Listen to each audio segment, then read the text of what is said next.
إن الحمد لله رب العالمين وصلى الله على نبينا محمد وعلى آله وأصحابه أجمعين ومن تبعهم بإحسان إلى يوم الدين أما بعد فأعوذ بالله السميع العليم من الشيطان الرجيم بسم الله الرحمن الرحيم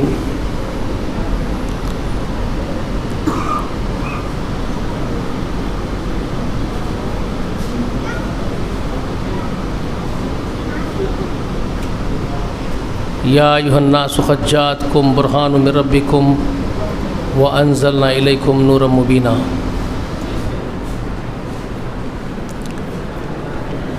ہر قسم کی تعریف، حمد و ثنا، بڑائی و بزرگی اللہ جل جلالہ و جل شانہ کے لیے لائق و زیبا ہے۔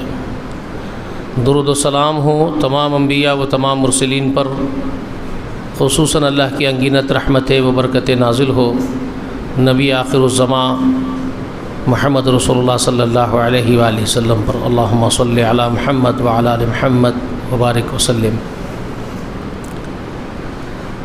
آج آپ سورہ انعام کے ساتھ ساتھ سورۃ الاعراف بھی سماعت کیے ہیں، اس کا چھوٹا سا حصہ۔ سورۃ الاعراف کی 11 آیتیں آپ کے سامنے آج پڑھی گئی ہیں۔ انشاءاللہ ہم آہستہ آہستہ آگے کی صورتوں کا ذکر کرتے جائیں گے۔ کل جو میں نے آپ کو سنایا سورہ نساء کے چند حصے، چند آیات، آج بھی ہم سورہ نساء میں سے ہی کچھ غور و فکر کریں گے۔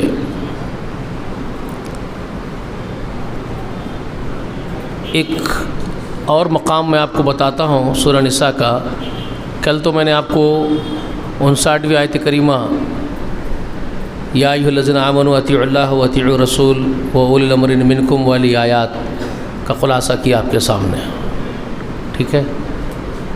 آج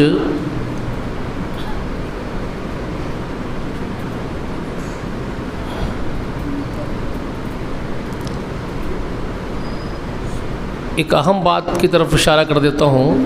سورۃ الفاتحہ میں جو آپ دعا کرتے ہیں، جی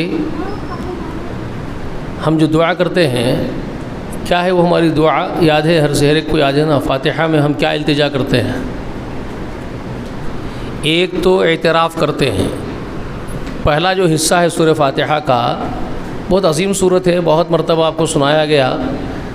اللہ کے رسول نے فرمایا قسمت الصلاۃ بینی و بین عبدی، میں نے نماز کو میرے اور میرے بندے کے درمیان آدھا آدھا تقسیم کر لیا ہے۔ تو سورہ فاتحہ کے بارے میں ہی ہے وہ۔ ابو ہریرہ اس کے راوی ہے رضی اللہ تعالی عنہ، حدیث قدسی ہے۔ تو اللہ تبارک و تعالیٰ فرماتا ہے کہ میں نے سورہ فاتحہ یعنی نماز کو میرے اور میرے بندے کے درمیان آدھا آدھا تقسیم کر دیا ہے، تو اس سے فاتحہ مراد ہے۔ اس کے شروع کے حصے میں اللہ کی حمد، اللہ کی بزرگی کا بیان ہے، درمیان میں اعتراف ہے۔ تو اس کو اللہ تعالیٰ نے فرماتا ہے، جب وہ بندہ یہ بولتا ہے ایاک نعبد و ایاک نستعین، تو رسول صلی اللہ علیہ وسلم فرمائے کہ اللہ تعالیٰ پھر فرماتا ہے کہ میرے بندے کے اور میرے درمیان یہ معاہدہ مشترکہ ہے۔ بہت بڑی بات ہے یہ کہ میرا بندہ جب یہ کہہ رہا ہے کہ میں تیری ہی عبادت کرتا ہوں اور تجھ ہی سے مدد مانگتا ہوں، تو یہ میرے اس کے درمیان مشترک کا معاہدہ ہے۔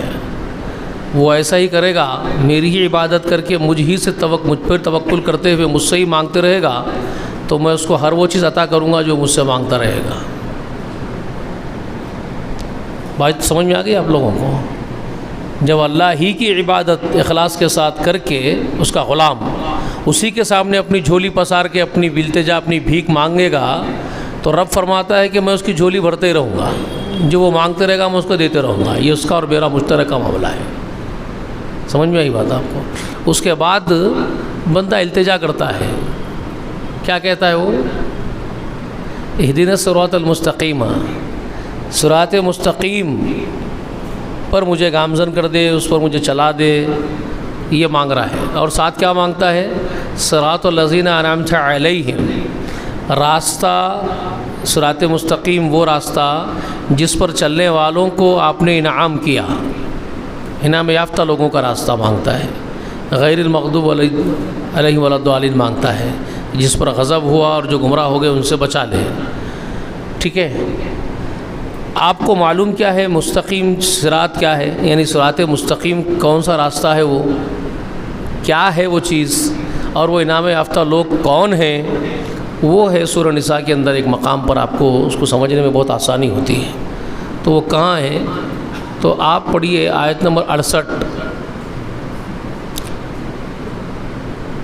68 سورہ نساء کی، اور 69، دو آیتیں، 68 اور یعنی 68 اور 69، دو آیتیں۔ فرماتے ہیں وَهَدَيْنَاهُمْ صراط مستقیمہ، یہ 68ویں آیت کریمہ میں وَهَدَيْنَاهُمْ صراط مستقیمہ، اور یقیناً انہیں راہ راست دکھا دیں، یہ ہم پر ہے کہ ہم ایمان والوں کو، سچائی کی راہ اختیار کرنے والوں کو، اچھے لوگوں کو اپنے یہاں سے اجر دے، اور اجر عظیم کے ساتھ ساتھ ان کو ہم صراط مستقیم پر لگا دیں، یہ انعام ہوگا ہمارا۔ اوپر سے بات چلی آ رہی ہے، کانٹیکسٹ اوپر سے سمجھنا پڑے گا آپ کو۔ تو اوپر سے بات چلی آ رہی ہے کہ اگر نیک راستے پہ لوگ لگے رہیں، ٹھیک ہے، اپنے نفسوں کے اوپر جو ہے اللہ کی اطاعت کو لازم کر لیں، تو اللہ تبارک و تعالیٰ کیا کرے گا؟ انعام میں ان کو کیا کرے گا؟ اجر عظیم بھی دے گا اپنے پاس سے، اور کیا کرے گا؟ صراط مستقیم پر گامزن کر دے گا، صراط مستقیم پر لگا دے گا۔ اب ذرا یہاں غور کیجئے، صراط مستقیم پر لگا دے گا تو صراط مستقیم کیا ہوگا بھائی، کیسے ملے گا؟ تو آگے کی آیت میں جو وضاحت ہو رہی ہے، وہ وضاحت ذرا بہت اچھی طریقے سے سمجھ لیجئے، دماغ میں بٹھا لیجئے۔ کیا فرما رہے ہیں؟ وَمَن يُطِعِ اللَّهَ وَالرَّسُولَ، وَمَن يُطِعِ اللَّهَ وَالرَّسُولَ، جو بھی اللہ کی اطاعت اور اس کے رسول کی اطاعت، یعنی یہاں رسول سے کون سے رسول مراد ہے؟ محمد صلی اللہ علیہ وآلہ وسلم۔ تو جو اللہ کی اطاعت اور محمد رسول اللہ کی اطاعت کریں گے، فَأُولَئِكَ، پس یہی ہے وہ لوگ، یہی وہ لوگ ہیں، مع الذین انعم اللہ علیہم، یہ وہ لوگ ہیں، یہ وہی لوگ ہیں کہ جو ساتھ ہوں گے ان لوگوں کے جن لوگوں پر اللہ نے انعام کیا ہے۔ آپ کیا مانگ رہے ہیں سورہ فاتحہ میں؟ صراط الذین انعمت علیہم، اللہ ان لوگوں کے راستے پر ہم کو چلا دیجئے، ان لوگوں کے راستے پر لگا دیجئے، صراط مستقیم پر لگا دیجئے، جو صراط مستقیم پر چلنے والوں کو آپ نے انعام کیا ہے۔ تو اللہ کیا فرما رہے ہیں جی؟ بہت غور کرنے کی باتیں ہیں، بہت نقطہ پوائنٹ ٹو پوائنٹ سمجھنا۔ وَلَدَيْنَاهُمْ صِرَاطًا مُسْتَقِيمًا، ہم صراط مستقیم پر گامزن کرنے والے ہیں، لگا دینے والے ہیں۔ لگائیں گے کن کو؟ مَن يُطِعِ اللَّهَ وَالرَّسُولَ، جو اللہ کی اطاعت اور رسول کی اطاعت کرنے والے ہوں گے، ان کو ہم صراط مستقیم پر لگا دیں گے۔ کن لوگوں کو لگا دیں گے؟ پھر سے بات سمجھو آپ، اس لیے بار بار دہرا رہا ہوں، دماغ میں گھٹی کی طرح بیٹھ جانا، روح میں اتر جانا۔ صراط مستقیم پر کس کو لگا دیں گے؟ مَن يُطِعِ اللَّهَ وَالرَّسُولَ، جو اللہ کی اور اس کے رسول کی اطاعت کرنے والے ہوں گے۔ بہت اہم نقطہ ہے نا، اللہ اور اس کے رسول کی اطاعت کو مضبوط پکڑنا، تابعداری میں آ جانا اللہ کے اس کے رسول کی، اتباع میں آ جانا۔ تو کیا ہوگا؟ صراط مستقیم پر بھی گامزن ہو جائیں گے، اور کن کے ساتھ ہو جائیں گے؟ فَأُولَئِكَ مَعَ الَّذِينَ أَنْعَمَ اللَّهُ عَلَيْهِمْ، بس یہی وہ لوگ ہوں گے جو انعام یافتہ لوگوں کے ساتھ رہیں گے۔ انعام یافتہ لوگوں کے ساتھ کون لوگ رہیں گے؟ اللہ اور اس کے رسول کی اطاعت کرنے والے رہیں گے۔ اربوں خربوں لوگ خالی دعوے کرتے رہیں گے، عاشق رسول، ہم عاشق رسول، ہم محب رسول، وہ کرنے سے کچھ نہیں ہوگا، اور ہزار بار لوگوں کو اس سے گمراہ کرتے رہو۔ آپ قرآن میں کیا مانگ رہے؟ صراط الذین انعمت علیہم بلکہ بول رہے نا، انعام یافتہ لوگوں کے ساتھ رہنے کی دعا کر رہے نا، پھر ولی اللہ کو چھوڑ دیے، بولتے رہتے نا، بھٹکاتے رہتے نا آپ کو۔ سورہ فاتحہ میں بھی آپ انعام یافتہ لوگوں کا ساتھ مانگ رہے ہیں تو ولی اللہ کے ساتھ جڑے رہو، یہ آپ کو بولا جاتا ہے نا۔ تو بے وقوفوں، نادانوں، انعام یافتہ لوگوں کا ساتھ جب تک نصیب نہیں ہوگا جب تک کہ اللہ اس کے رسول کی سچی اطاعت لازم نہ پکڑ لو۔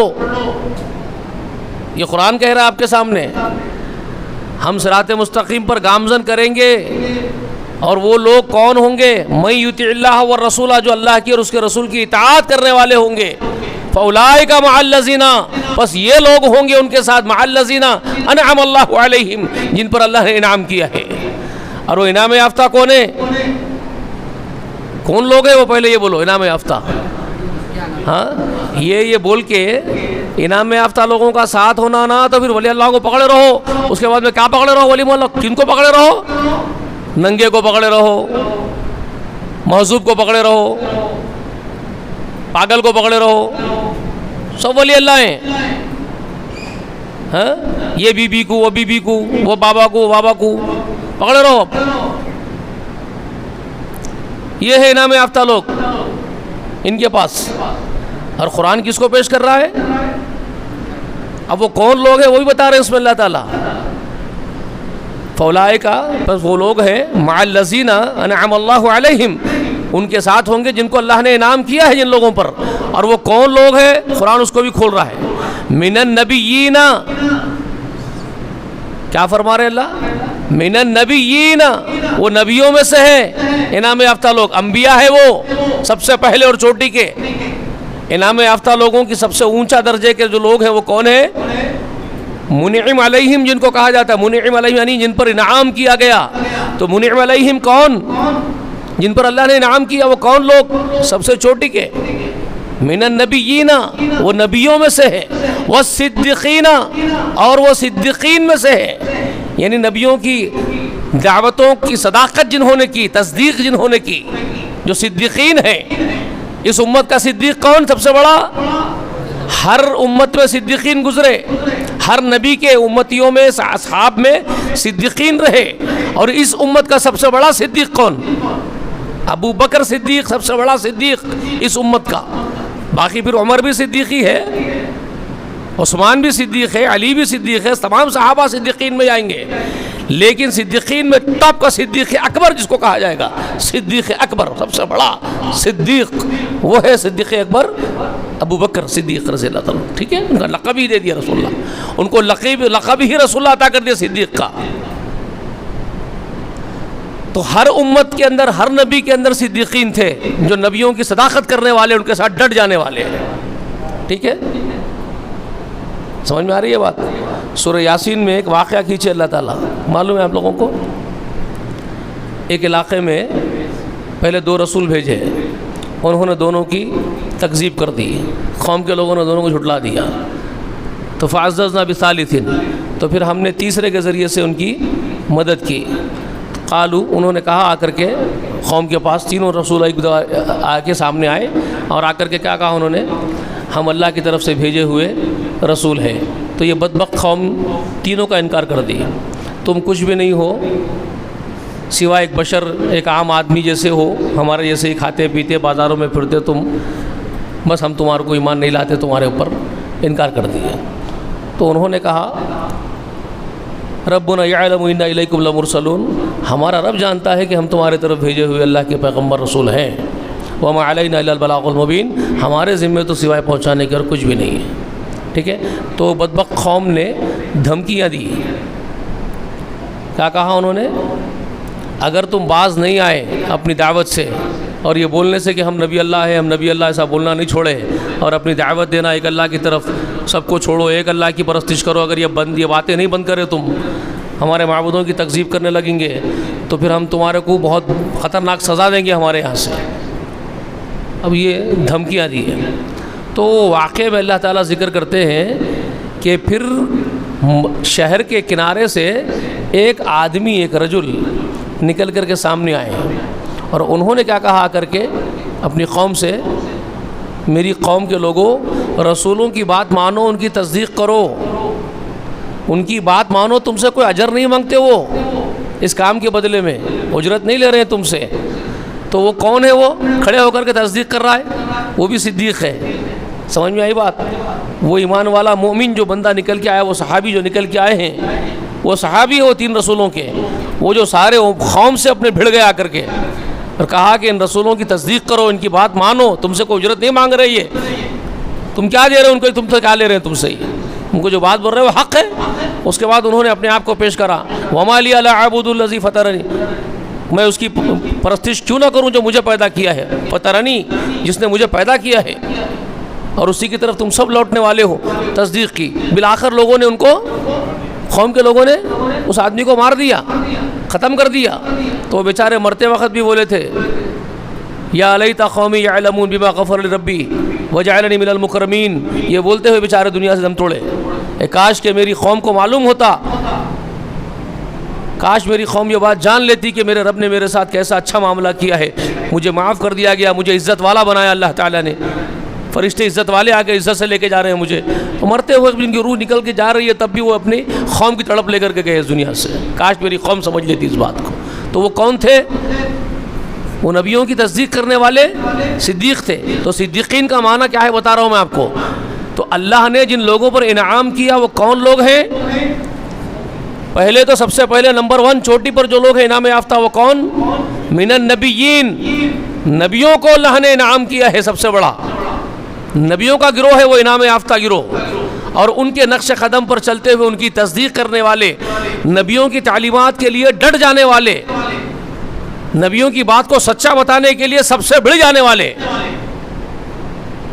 وہ کون ہوتے ہیں؟ صدیق، وہ لوگ ہوتے ہیں صدیقین۔ جیسے ابو بکر رسول اللہ کے لیے ہر جگہ کھڑے ہو جاتے تھے، چاہے کچھ ہو جائے۔ معلوم ہے آپ لوگوں کو کیا ہوا تھا، کیسا کیسا حالات پیش آئے ابو بکر کے ساتھ؟ نہیں معلوم ہے آپ لوگوں کو؟ صدیق اکبر رضی اللہ تعالی عنہ ہر وقت رسول اللہ کے لیے کھڑے ہوتے تھے، ہر وقت ہر وقت ہر وقت۔ ابتدائی دعوت جب رسول اللہ علیہ وسلم دے رہے ہیں، جب یہ عرب کے بدماش بہت غصے میں تھے رسول اللہ کے اوپر کہ ہمارے معبودوں کے خلاف ایک مہم چھڑ دیا ہے، ایک اللہ کی طرف ایک نیا دین لوگوں کے سامنے پیش کر رہا ہے، نعوذ باللہ، نیا دین بول رہے تھے، نیا دین پیش کر رہا ہے، ہمارے باپ دادا کا دین کو غلط بتا رہا ہے، ہنگامہ کر رہے تھے، غصے میں تھے۔ صدیق اکبر جو رسول اللہ علیہ وسلم کی ڈٹ کے جو حمایت کے ساتھ آ کے کھڑے ہو گئے تو ٹوٹ پڑے ان کے اوپر، مارے بہت مارے، لہو لہان کر دیے۔ کس کو؟ ابو بکر کو۔ رسول اللہ پہ حملہ کر رہے تھے، یہ بیچ میں دفاع کرنے کے رسول اللہ علیہ وسلم کے لیے آئے اور سب کو ڈھکیل دیے، تو ان کے وہ ٹوٹ پڑے، تو ان کو اتنا مارے کہ یہ مرنا ہی باقی تھا بس ان کا، بس اور کچھ بھی نہیں تھا، دم نکلنا ہی باقی تھا ان کا، اتنا مارے تھے ان کو، مار کے ادمرا چھوڑ کے چلے گئے۔ وہ سمجھ گیا کہ اب مر جائے گا، یہ چھوڑ کے چلے گئے۔ تو ان کے قبیلے کے لوگ، ان کے والد صاحب بھاگ لیتے آئے، ابو قحافہ کو معلوم ہوا ان کے باپ کو، ابو بکر کے والد صاحب کا نام ابو قحافہ کنیت تھی، وہ آئے، دوسرے آئے، قوم کے لوگ آئے، روتے پلاتے اپنے بیٹے کو اٹھا لے کے گئے خانہ کعبہ کے پاس سے۔ ماں بلک بلک کے رو رہی ہے کہ آج میرا بیٹا دم توڑ دیتا، ادمرا ہو گیا ہے، جئیں گا مریں گا نہیں معلوم۔ لے کے گئے، علاج کرائے، تیمارداری کر رہے، ہوش آیا، ماں باپ سب ساتھ بیٹھے ہوئے، غنیمت ہے، بولے غنیمت ہے، ہمارا بچہ بچ گیا، ہوش میں آیا ہے۔ تو جیسے ہی آنکھ کھولے، ہوش میں آئے، پوچھتے میرے حبیب محمد کیسے، وہ کہاں ہے، وہ کہاں ہے؟ تو ماں غصے میں آ گئی، ہم تجھے ادمرا مری ہوئی حالت میں اٹھا کے لائے، ہمارا لخت جگر ہے تو، تیرا مرنا ہمارے کو سب سے زیادہ ناپسند اور ناگوار ہے، ہم تڑپ رہے تیرے لیے، تجھے ہماری فکر نہیں ہو رہی بوڑھے ماں باپ کی، تو ہمارے بارے میں نہیں پوچھ رہا، پھر اٹھ کے وہی نام لے رہا جس کی وجہ سے تیرا یہ حال ہوا، جس کی وجہ سے تجھے اتنا مارا گیا، ادمرا چھوڑ کے گئے لوگ، پھر اسی کا نام لے رہا ہے تو تڑپنے ماں بلک بلک کے رو رہی ہے، ماں تڑپ کے بول رہی ہے کیا ہو گیا تجھے ابو بکر؟ تو ایک ہی نام کی مالا جپ رہے ہیں، میرے محمد، میرے محمد، میرے سردار، میرے دوست، میرے رفیق. کیسے وہ ان کے اوپر ٹوٹ پڑے تھے لوگ، ان کو مار رہے تھے لوگ، میں بیچ میں گیا. وہی بات کی مالا جپ رہے ہیں. وہ کیسے ہے مجھے بتاؤ، ان کی کیفیت کیسے ہے وہ؟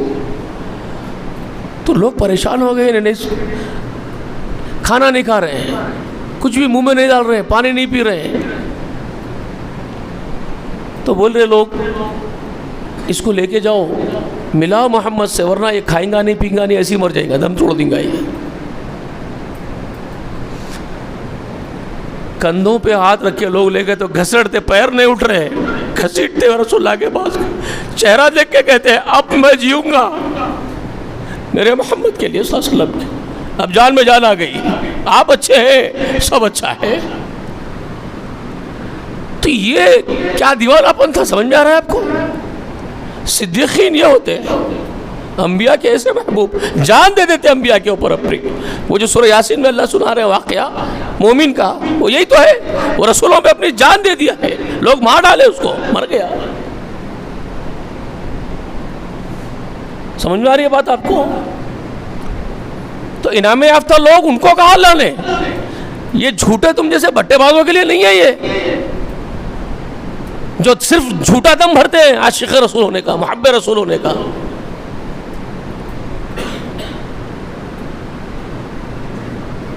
اطاعت کچھ نہیں ہوتی آپ سے،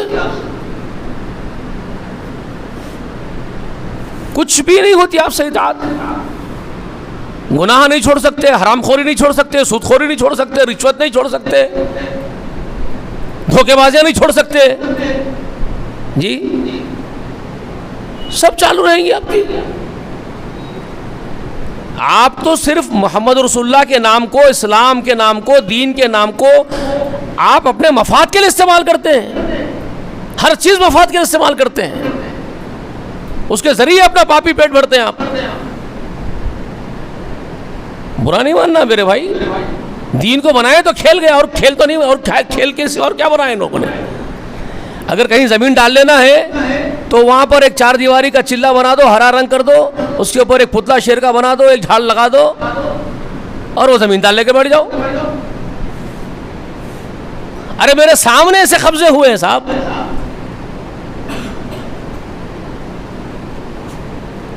میں خود شاہد ہوں ان کا چیزوں کا، تو میں خود دیکھا ہوا ہوں. حشر کے دن تو میں یہ بول سکتا ہوں کہ میں دیکھا ہوا ہوں ایسا ہوتے ہوئے. چپ نہیں بول رہا ہوں نا، وہ یہ سب چیزیں. مسجدوں کو باہر نکال دو، مینارہ بنا دو، روڈ بند کر دو، یہ تو آپ کا دین ہے صاحب.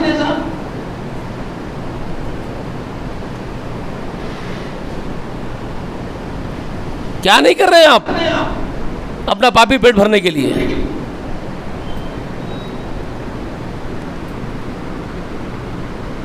یہ کیسے لوگ ہیں بھائی، ذرا سوچو. یہ انعام یافتہ لوگوں کے ساتھ ہوں گے، یہ نبیوں کے ساتھ، یہ صدیقین کے ساتھ ہو سکتے ہیں. کون ہوں گے وہ؟ تو یہ سورہ نساء میں اللہ تعالیٰ جو بیان کر رہے ہیں وہ سمجھنا ہے. قرآن اسی لیے کہہ رہا ہوں، قرآن سمجھو. قرآن کو منتر سمجھ کے پڑھ لو ثواب کی نیت سے، قرآن آپ کو فائدہ پہنچا دے گا کیا؟ ہاں؟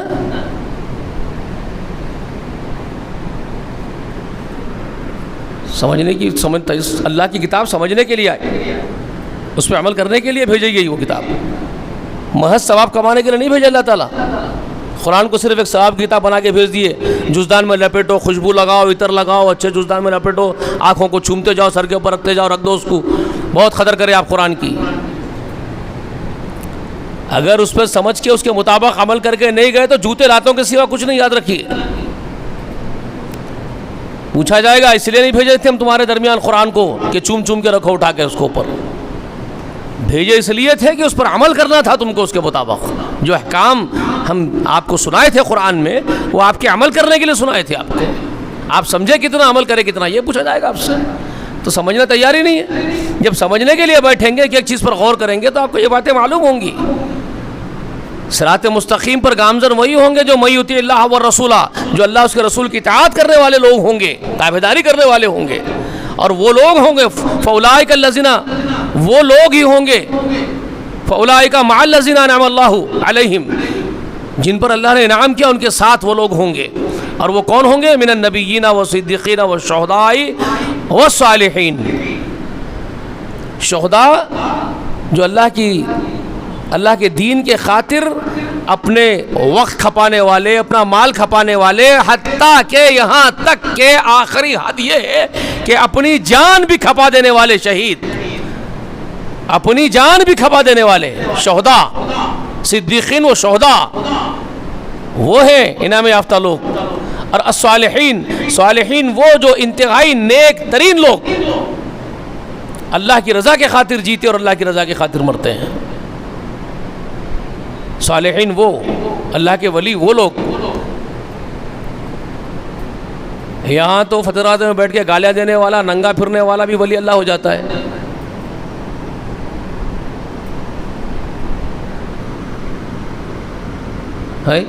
عجیب دین ہے آپ کا.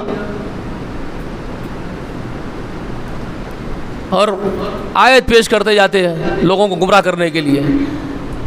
سورہ فاتحہ چیخ چیخ کے بولتا ہے، بے وقوف، مسخرہ، کامیڈین، لوگوں کو گمراہ کرتے بیٹھتے ہیں لوگ چیخ چیخ کے. قرآن میں ہے انعام یافتہ لوگوں کے ساتھ، انعام یافتہ لوگوں کا ساتھ ہونا تو ولی اللہ کے پاس آؤ. کون سے ولی اللہ کے پاس آؤ؟ ننگوں کے پاس آؤ، برہان شاہ کے پاس آؤ، کتے شاہ کے پاس آؤ، بلی شاہ کے پاس آؤ، بھینسے شاہ کے پاس آؤ. کیا ہے آپ کا دین بھائی؟ ہے سوچو آپ.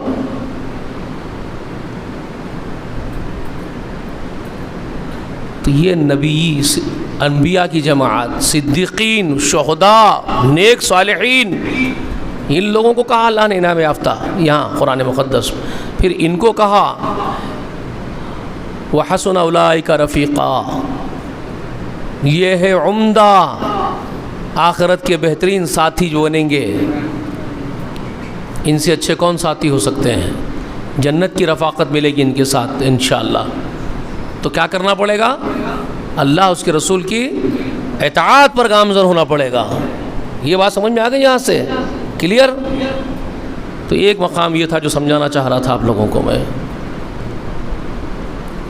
ایک پیچھے گیا ایک مقام اس سے جو ابھی میں سنایا تم کو، اس سے بہت عظیم ہے، بہت عظیم ہے، بہت عظیم ہے، بہت عظیم ہے. آئیے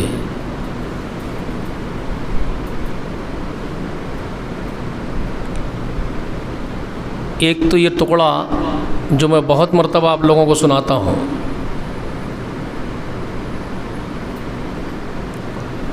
رسولوں کو بھیجنے کا مقصد ہر زمانے میں، کسی بھی زمانے میں رسولوں کو بھیجنے کا مقصد کیا تھا؟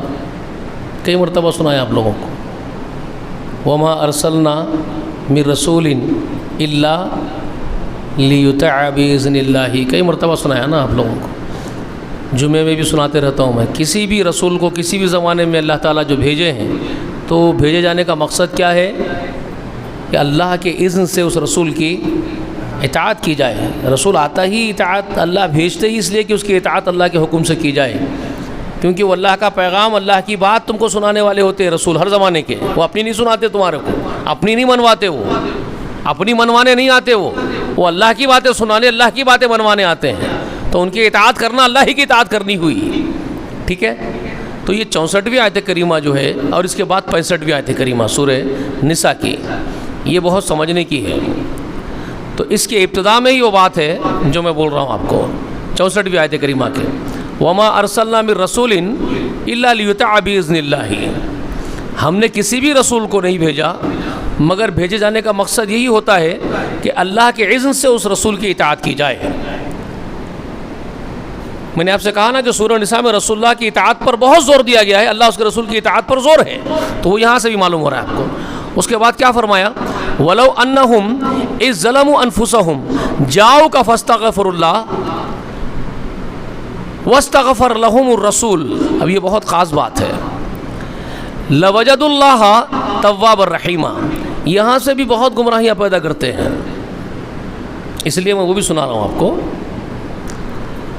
اللہ فرماتے ہیں کہ اگر ان لوگوں میں سے کسی سے اپنی نفس پر ظلم ہو گیا ہو، انہوں نے کچھ غلطیاں کر لی ہو، کچھ خطائیں سے سرزد ہو گئی ہو، یا اپنی ذات پر انہوں نے ظلم کر لیا ہو، گناہ کر لیے ہو، کوئی بھی انسان، اور جاؤ کا، اور اے میرے حبیب وہ تیرے پاس آئے ہیں، ان سے گناہ ہو جائے تو وہ گناہ ہو جانے کے بعد، ان سے جب گناہ ہو جائے تو وہ گناہ ہو جانے کے بعد وہ آپ کے پاس آئے، جاؤ کا، اور کیا کرے، فاستغفر اللہ، پھر وہ اللہ سے استغفار کرے، رسول کے پاس آئے، اپنے گناہ کا اعتراف کریں، اپنی غلطی کا اعتراف کریں، اور اللہ سے استغفار طلب کریں، رسول سے بول دے کہ ہم سے یہ گناہ سرزد ہو گیا ہے، یہ غلطی ہم کر گزرے ہیں، ہماری نفس کے اوپر، ہماری ذات کے اوپر ہم سے خطا ہو گئی ہے، رسول کے پاس آئے اور رسول کو بولے کہ ہم سے خطا ہو گئی، اور اس کے بعد کیا کرے، وہ اللہ سے استغفار طلب کرے، اور واستغفر لهم الرسول، اور میرا رسول محمد رسول اللہ بھی پھر ان کے لیے استغفار کی دعا کر دے کہ اللہ تم کو معاف کر دے تمہاری خطا کو، رسول بھی ان سے راضی ہو جائے، رسول بھی درگزر کر دے ان کی خطا کو، اور اللہ سے یہ درخواست لگائے رسول بھی کہ اللہ ان کو، ان کے قصور کو تو معاف کر دے، تو کیا ہوگا، لَوَجَدُ اللَّهَ تَوَّابًا رَحِيمًا، تو وہ اللہ کو بخشنے والا اور توبہ قبول کرنے والا پائیں گے۔ ٹھیک ہے، یہ آیت پیش کر کے بھی بہت سارے لوگوں کو یہ بتایا جاتا ہے کہ روضہ مبارک پر جا کر کے استغفار کی دعا کروانا رسول اللہ سے، آپ کے روضہ مبارک پر جا کر کے استغفار کی دعا کروانا، اور اس سے پھر یہ اجتہاد کیا جاتا ہے کہ ولی اللہوں کی خبروں پر بھی جا کے ان سے یہ کہنا کہ ہمارے لیے تم دعا کرو، استغفار کرو، استغفار کی دعا کرو، ہمارے لیے معافی کی دعا کرواؤ، اللہ سے معافی مانگو ہمارے لیے آپ، تو ان سے تعلق رکھنا، اللہ والوں سے اپنی بخشش کروانا ہے، تو ان کے پاس جانا ہے، اور وہ جانے کا حکم قرآن میں ہے، پھر یہ پیش کر دیتے کہ یہ قرآن میں یہ ہے، اللہ نے خود کہا قرآن میں کہ اگر ان سے ظلم ہو گیا ہوتا، کہ غلطی ہو گئی ہو، اور وہ تمہارے پاس آئے اور اللہ سے استغفار کرے اور تم ان کے حق میں استغفار کرو، تو اللہ کو معاف کرنے والا پائیں گے۔ ٹھیک ہے، اس کا سیاق، سبق، پس منظر سب چھوڑ کے گمراہی کی باتیں شروع کر دیتے ہیں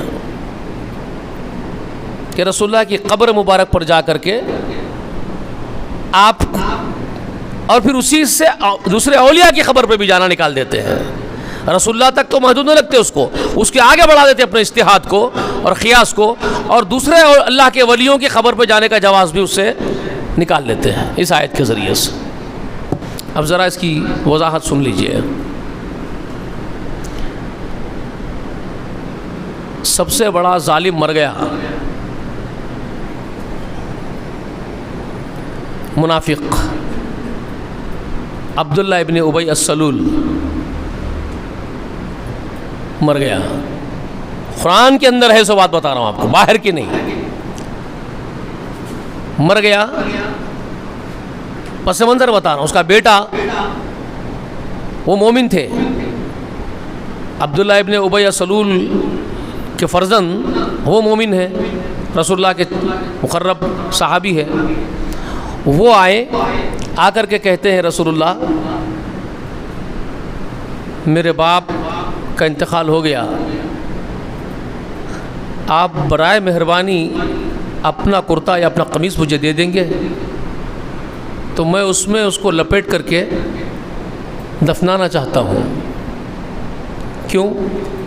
ان کا گمان دیکھیے، ان کا ایمان ہے اور ہمارا بھی ایمان ہے، جس کو رسول صلی اللہ علیہ وسلم کا پہنا اترا ہوا لباس ملے تو آپ اور ہم کیا بولیں گے اس کو؟ اس سے زیادہ نصیب والا کون ہے بھائی؟ اللہ کی قسم، اس سے نصیب والا کوئی نہیں ہو سکتا۔ تو وہ صحابی کا تو ایمان وہی ہے، وہی احساس، وہی جذبہ ہے ان کے اندر بھی، ایموشنز وہی ہیں ان کے جو ایمان والے کے ہونے چاہیے، اور ہے۔ تو وہ یہ سوچ رہے ہیں کہ میرے بابا کو اگر رسول اللہ کی خمیز میں لپٹ کے دفنا دوں گا تو عذاب نہیں ہوگا شاید اس کے اوپر، کچھ تو اس کو برکتیں مل جائیں گی رسول اللہ کی. تو متبرک لباس میں جائے گا تو راحت ملے گی قبر میں اس کو. یہ گمان تھا ان کا، تو مانگا اس گمان سے انہوں نے. اور قربان جائیے میرے آقا پر، کسی سائل کو کبھی آپ نے منع نہیں کیا. کسی سوال کرنے والے کو، جو بھی سائل آپ کے در پہ آیا ہے، آپ نے کبھی خالی نہیں اٹھایا کسی کو. کچھ بھی مانگا ہے وہ سائل آپ دیتے تھے. اسی وقت خمیس نکال کے دے دیا اس کو.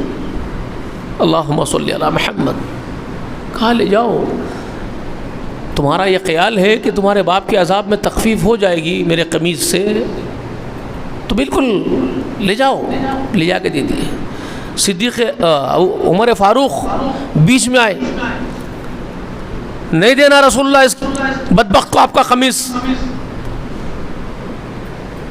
وہ خبیث جو مر گیا اس کو نہیں دینا، اس کا آپ کا قمیص نہیں دینا اس کو.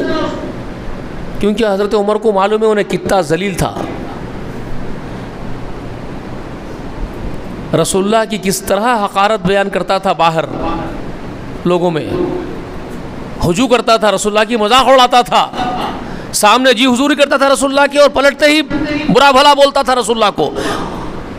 حضرت عمر، ابو بکر، سب کو معلوم تھی بات، وہ نفرت کرتے تھے صحابہ ایمان والے اس سے. ذلیل آدمی ہے، اس کو خمیس نہیں دینا آپ کا. مگر رسول اللہ کی عادت، اخلاق، کردار، کیسا عجیب کردار کے مالک تھے ہمارے آقا. اور ہم لوگ کتنی دور ہے آپ کے کردار سے، ذرا دیکھیے. اتنا ذلیل کرنے والا، اتنا بڑا بغض رکھنے والا، کینہ پرور آپ کے خلاف کینہ رکھنے والا، اس کے واسطے بھی آپ کے دل میں خیر ہے. آپ اس کو بھی خبیث دے رہے ہیں. جاؤ، اگر عذاب سے بچ گیا تو اچھا ہی ہے، لے جاؤ، بچا دو اس کو. آپ اس کا بھی خیر پسند، اس کو بھی خیر چاہ رہے، اس کے لیے بھی. لے کے گیا وہ، قمیص میں لپٹ لیا باپ کو، اس کی میت کو لے کے آیا. آ کے کہتا ہے رسول اللہ میرے باپ کے جنازے کی نماز آپ پڑھائیں گے. کیونکہ جنازے میں کیا ہوتا ہے، جنازے کی نماز میں کیا ہے، میت کے لیے استغفار کی دعا کون کرتے ہیں، پڑھانے والا امام. اللہم اغفر لحینا و میتنا، ہے نا، شاہدنا، غائبنا، صغیرنا، کبیرنا، ذکرنا، انسانا، سب کے لیے مغفرت مانگتا ہے نا نماز جنازہ پڑھانے والا. اور کیا کہتا ہے آخر میں، اللہم اغفر لہو یا لہا، اللہ جو میت عورت ہے تو اللہم اغفر لہا، یا مرد ہے تو اللہم اغفر لہو، اللہ اس کو معاف فرما دے. جنازے کی نماز دعا پڑھتے ہیں نا، ولا تفتنا بعدہ، آپ بولتے ہیں نا بھائی نماز جنازہ میں، ولا تحرمنا اجرہ، بولتے کہ نہیں بولتے؟ یاد ہے نا جنازے کی دعا تو لوگوں کو، آپ لوگوں کو. تو میت کے لیے مغفرت ہے، مغفرت کی دعا کر رہا ہے امام. تو وہ بول رہا ہے، درخواست لگا رہا رسول اللہ کے پاس، صحابی، مومن صحابی، اپنے منافق باپ کے لیے. ان کو معلوم ہے باپ میرا بدترین آدمی تھا، بہت تکلیفہ رسول اللہ کو پہنچایا ہے. تو وہ اس لیے مانگ رہا ہے، باپ دل، بیٹے کا دل ہے بھائی، بیٹے کا دل تو ہے نا سینے میں، میرے باپ پر عذاب ہو، بیٹے کو تو پسند نہیں کسی بیٹے کو. تو خمیس بنگلے کے لے کے گیا، خمیس میں لپٹ کے لایا باپ کو رسول اللہ کی، اور کہتا ہے آپ جنازے کی نماز پڑھا کے اس کے لیے دعائے مغفرت کیجیے رسول اللہ. ٹھیک ہے، رسول اللہ صلی اللہ علیہ وسلم جلدی جلدی آگے نماز پڑھانے کے لیے. حضرت عمر آ کے یوں ڈٹ کے ٹھہر گئے، میں آپ کو نماز نہیں پڑھانے دوں گا اس کی. قمیص دے دیے، میں چپ ہو گیا، نہیں دینا دے رہا تھا میں آپ کو. اب نماز نہیں پڑھانے دوں گا میں آپ کو اس کی. یہ خبیث کے لیے آپ دعا کریں گے رسول اللہ، استغفار کریں گے اس کے لیے. کہاں کہاں تکلیف نہیں پہنچایا آپ کو. یہ عین جنگ کے وقت آدمیوں کو لے کے بھاگ گیا، انہیں مر جانے کے لیے چھوڑ دیا صاحب آپ کو. بہت بڑا منافق تھا، رئیس المنافق ہے یہ. تو عمر فاروق کہتے ہیں کہ اس کی نماز نہیں پڑھانا. رسول اللہ کیا کہتے ہیں، رسول اللہ کیا کہتے ہیں، عمر پرے ہٹ جا تو یہاں سے. اگر میرے نماز جنازہ پڑھا کے اس کے لیے دعا کرنے سے اس کا عذاب ٹل سکتا ہے تو میں ضرور پڑھاؤں گا، ضرور استغفار کی دعا کروں گا اس کے لیے اللہ اس کو معاف کر دے۔ 70 مرتبہ اگر تو بیچ میں آ کے روکے گا مجھے، 70 مرتبہ میں دعا کروں گا اس کے لیے۔ عمر ہٹ، میں دعا کرنا چاہتا ہوں۔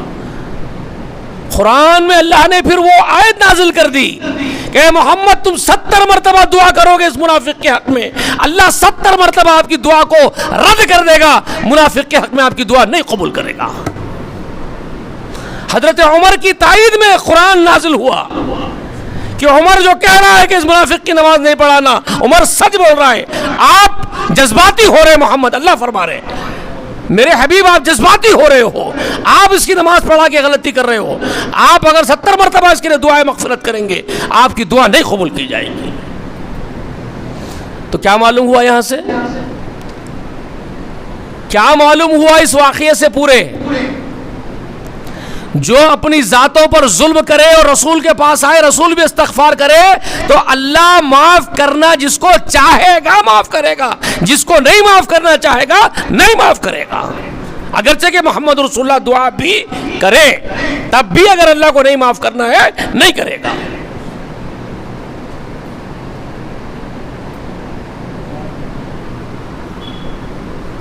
بادشاہ کل اللہ ہے، اختیارات اس کے ہیں، وہ جس کی دعا قبول کرنا ہے کرے گا، نہیں کرنا ہے نہیں کرے گا، چاہے کوئی ہو۔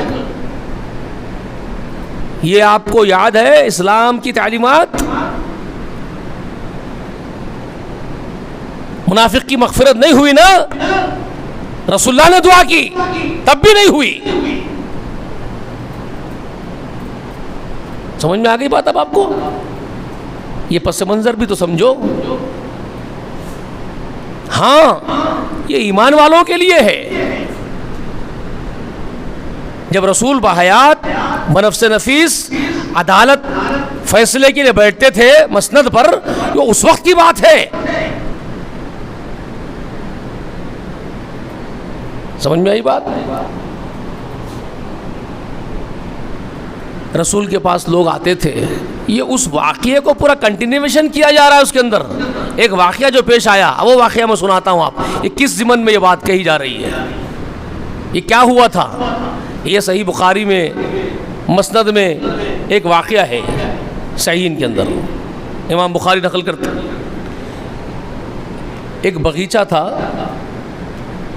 ایک مسلمان کا، اور رسول اللہ کے رشتہ دار صحابی زبیر بن عوام، ان کا باغیچہ تھا اوپری حصے پہ،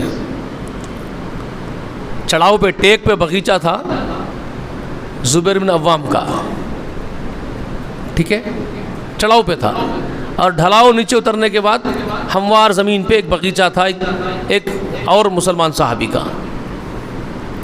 اوپر سے نہر اتر رہی ہے، اوپر سے پانی کی نہر اتر رہی ہے، نیچے پانی اوپر سے نیچے آ رہا ہے۔ تو انہوں کیا کرتے تھے، زبیر بن عوام کیا کرتے تھے، پانی کو روک لیتے تھے کٹا باندھ کے، اپنے جھاڑوں کو سیراب کر لیتے تھے، اس کے بعد اپنے جھاڑا ان کے سیراب ہو گئے باغیچے کے، تو پھر وہ کٹا ہٹا دیتے تھے، تو پانی پھر نیچے آ کے رک جاتا تھا۔ نیچے آیا تو پانی کیا ہوتا، اوپر ڈھلاؤ پر سے نیچے اترتا، نیچے جہاں صاف زمین ہے وہاں کے رک جاتا پانی، تو وہ نیچے سے کھڑے کے پکارتا تھا، کٹا نہیں بننا،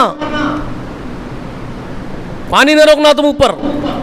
تو انہوں بولتے تھے اگر میں پانی نہیں روکا تو میرے جھاڑوں کو نہیں ملتا پانی، اور روکنے کے بعد ہی پانی جھاڑوں کو دے سکتا ہوں میں، اس کے بعد کھول دیتا ہوں، تو بھر لے، تو آسانی، تیرے لیے تو بہت آسانی ہے، نیچے آ کے رکتا پانی، نیچے رکتا پانی، تیرے لیے تو ہمیشہ کا پانی ہے، میرے لیے کہاں ہمیشہ کا پانی ہے، میں تو اوپر ہوں، اوپری حصے پر ہوں میں، وہاں تو نیچے ڈھل جاتا پانی میرا، تو میں کیسے کروں گا؟ تو مجھے اجازت دے اس کی کہ میں روکوں اور اپنے جھاڑوں کو سیراب کروں۔ تو وہ کہتا کہ نہیں، وہ سب مجھے نہیں معلوم، کٹانے بننا بس، ٹھیک ہے۔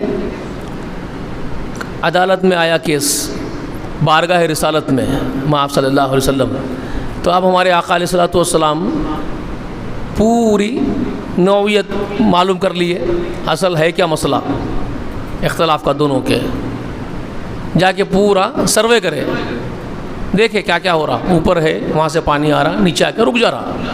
تو رسول اللہ دیکھ لے کے آئے، آنے کے بعد ججمنٹ سنا دیے. رسول اللہ صلی اللہ علیہ وسلم بولے بالکل کٹا باندھنا پڑے گا، اوپر پانی روکنا پڑے گا، جھاڑوں کو پانی دینا پڑے گا، اور اس کے بعد نیچے چھوڑنا پڑے گا، تبھی جا کے اوپر کے جھاڑ سیراب ہوں گے وہ، ورنہ اوپر کے جھاڑ سوکھ جائیں گے، ختم ہو جائیں گے.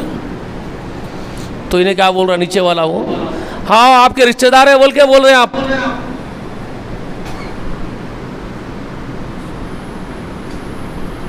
سمجھ میں آئی بات؟ آپ کا رشتہ دار ہے انہوں بول کے آپ ان کی طرف فیصلہ کر دیا آپ. اب یہ کیا کرا انہیں؟ اپنی جان پر بہت بھاری ظلم کر لیا، اب انہیں بدترین ظلم کر لیا اپنے اوپر. رسول اللہ یہاں پر رشتہ دار بن کے نہیں بات کر رہے ہیں، اللہ کا نبی بن کر کے بات کر رہے ہیں. حق کی بات سنا رہے، جو حق ہے وہ. اگر وہاں تو ہوتا تو تیرے حق کی بات ہوتی. بات سمجھ میں آئی؟ جو بات حق ہے وہ سنا رسول اللہ، لیکن اس کو رسول اللہ کا فیصلہ پسند نہیں آیا.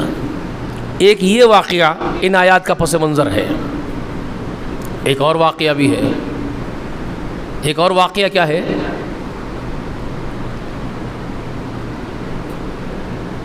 ایک مسلمان میں اور یہودی میں کسی مسئلے میں اختلاف ہو گیا. مسلمان اور یہودی دونوں میں کسی مسئلے میں اختلاف ہو گیا. تو دونوں اپنا کیس لے کے رسول اللہ کی بارگاہ میں آئے،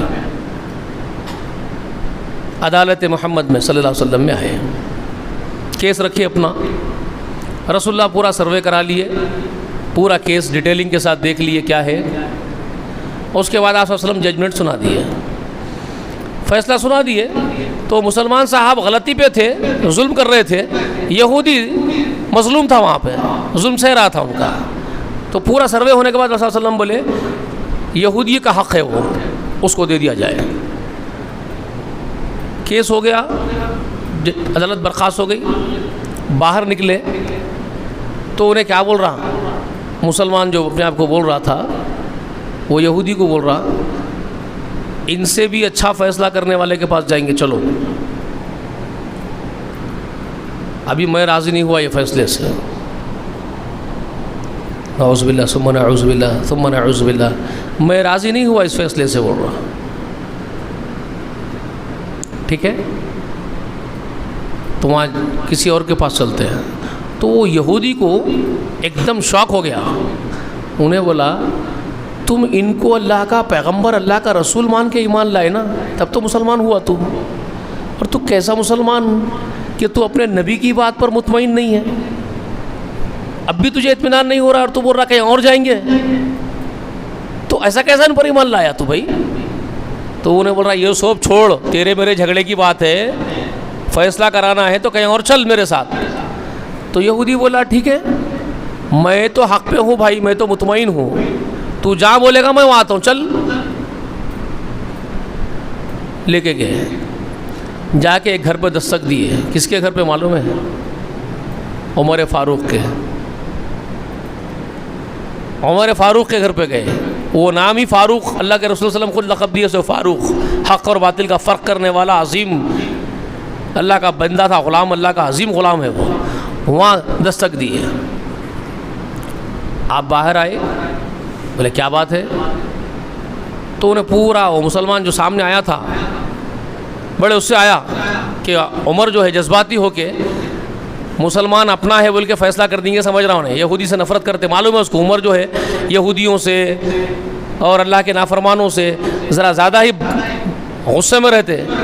تو انہیں یہ سوچ کے آیا کہ انہوں جو ہے یہودیوں سے نفرت تو ویسے ہی کرتے، تو میں مسلمان ہوں تو میرے حق میں فیصلہ کر دیں گے انہوں ہلو اس کے خلاف. وہ سوچ لے کے آیا تھا انہیں. تو اب چاپلوسی سے پورا واقعہ سنا دیا. یہ دیکھو انہیں یہودی ہے، میرا اس کا ایسا اختلاف چل رہا. اب آپ یہ سب قصہ سنا دیا.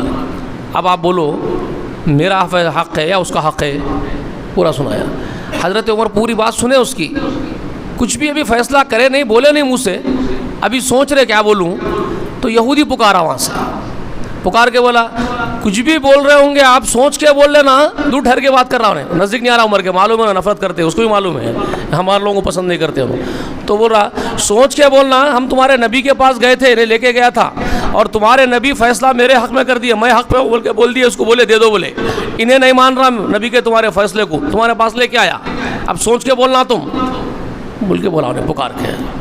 تو حضرت عمر اس کو دیکھے, پھر اس کو دیکھ کے پوچھے رہی صحیح بول رہا انہیں صحیح بول رہا. تو انہیں بولا مسلمان سر جھکا کے, ہاں انہیں صحیح بول رہا, انہیں صحیح بول رہا. تو تم نبی کے پاس گئے تھے, جی ہو. پھر رسول اللہ کیا بولے, تو رسول اللہ اس کے حق میں فیصلہ کرے, انہیں صحیح ہے بول رہے رسول اللہ, میں غلط ہوں بول رہے.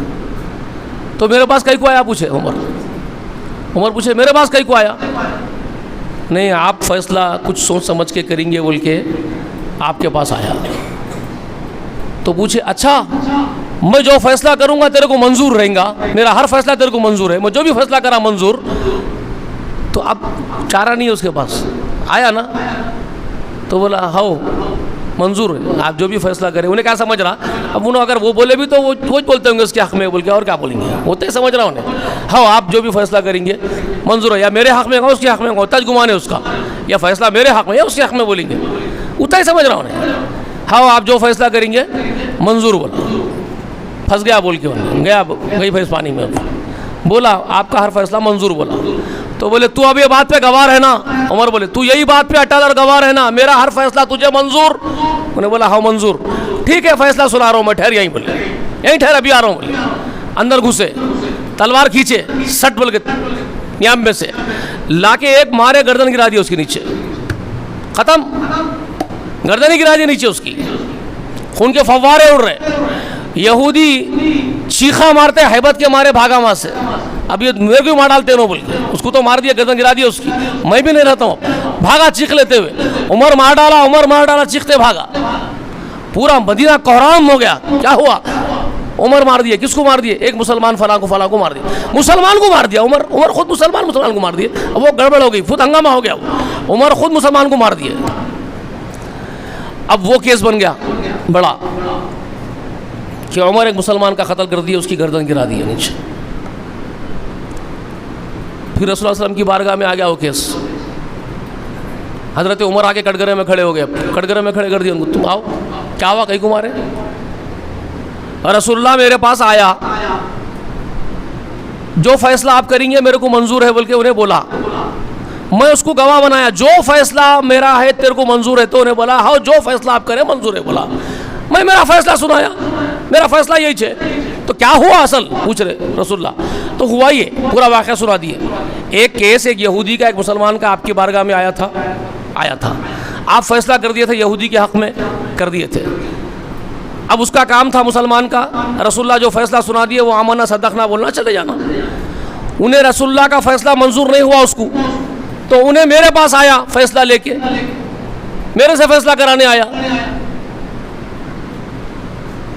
اور میرے کو یہ بولا کہ جو فیصلہ میں کروں گا منظور ہوئیں گا بول کے بولا. تو میرا فیصلہ یہی ہے جو میں سنایا, میرا یہی فیصلہ ہمیشہ کبھی بھی رہیں گا کہ جو رسول کی بات پہ مطمئن نہیں ہے اس کو جینے کا حق نہیں ہے. جو رسول اللہ کی حقارت کرے اور رسول اللہ کے فیصلے پر اعتماد نہ کرے, پورا سپردگی نہ کر دے, تو عمر کا فیصلہ اس کی گردن گرا دی جائے. بس میں سنا دیا بھائی اپنا فیصلہ, اس کو منظور تھا, اس کو گواہ بنایا, سنایا. اب رسول اللہ تو خاموش, رسول اللہ خاموش ہو گئے. بولے مگر پسند نہیں کر رہے, رسول اللہ پسند نہیں کر رہے عمر کی اس بات کو, دلیل کو. وہ کچھ بھی ہو عمر, تم مسلمان کا قتل تو کر دیا نا, تمہیں مسلمان کو مار دیا, تم گردن گرا دیا اس کی, یہ تو ٹھیک نہیں ہوا میرے نزدیک. رسول اللہ تو خاموش ہے. اب تم جواز یہ بول رہے کہ انہیں گواہی دیا, انہیں قبول کرا کہ جو فیصلہ آپ کریں گے منظور, بولا آپ فیصلہ سنائے, ٹھیک ہے, لیکن آپ مسلمان کو مارے. بات سمجھ میں آئی. اب یہ ہونے کے بعد اب یہ دو واقعات آپ کے سامنے رکھیے, پس منظر یہ, اور ان آیات کو سمجھیے. اب 65ویں آیت کریمہ جو اس کے بعد والی ہے وہ نازل ہوتی ہے, اب جبرائیل امین لے کے اترے, کیا بولتے ہوئے اترے جبرائیل امین؟ کیا آیات لے کے اترے؟ غور کرو آپ کیسے عمر کی تائید ہو رہی ہے اب آسمان سے، عرش سے. کیا بول رہے ہیں اللہ تبارک و تعالی؟ فلا وربک لا یؤمنون حتی یحکموک فیما شجر بینہم. یہ آیت سورہ نساء کی 65ویں آیت کریمہ جو ہے وہ اب نازل ہوئی. تو اللہ تعالیٰ اس میں فرما رہے ہیں قسم ہے تیرے رب کی ہے محمد، فلا وربک، بس ہرگز نہیں، قسم ہے تیرے رب کی. دیکھیے اللہ تبارک و تعالیٰ کتنے جلال میں، یہاں پر ذرا غور کیجئے. اللہ کسی بھی بات پر جب زور دیتے ہیں تو اللہ کی سنت ہے، اللہ تعالیٰ اپنے کلام میں ایک اصول ہے اللہ کا، قسم کھا کے بات شروع کرتے ہیں. رسول اللہ شروع بہت پریشان تھے. یہ بچوں کو میں بہت تفصیل کے ساتھ دین محمد میں سنایا. وحی اتری سو شروع کے دور میں کیا تھا معلوم ہے نا؟ بہت پریشان تھے رسول اللہ. وحی کی بندش ہو گئی، وحی رک گئی. پہلے تو وہ مصیبت تھی کہ میرے ساتھ کیا ہو رہا. بعد میں جبرائیل یقین دلا دیے کہ میں جبرائیل امین ہوں، فرشتوں کا سردار ہوں، وحی لے کے آیا، آپ نبی بنائے گئے. آپ پورے اعتماد میں آ گئے، پورا شوق بڑھ گیا وحی کا، وحی رک گئی. دنیا والوں سے پہلے ہی بزن ہو کے جا کے غار میں بیٹھ رہے تھے، غار کے سوراخ میں جا کے، پہاڑ میں ڈپریس ہو گئے تھے پورے دنیا سے، آخری مایوسی کے عالم میں تھے. اب اللہ تبارک و تعالیٰ اپنی آغوش میں لیا، وحی نازل کر رہا ہے. اب پھر وہی رک گئی. اب پھر وہی رکتے ہی رسول اللہ صلی اللہ علیہ وسلم اور ڈپریس ہو گئے. اپنے آپ کو پہاڑ سے گرا کے مار لیتا ہوں بلکہ آپ کو خیالات آ رہے تھے. بتایا نا آپ کو پوری تفصیل پوری. آپ کو خیال یہ آ رہا تھا کہ میرا رب بھی چھوڑ دیا میرے کو.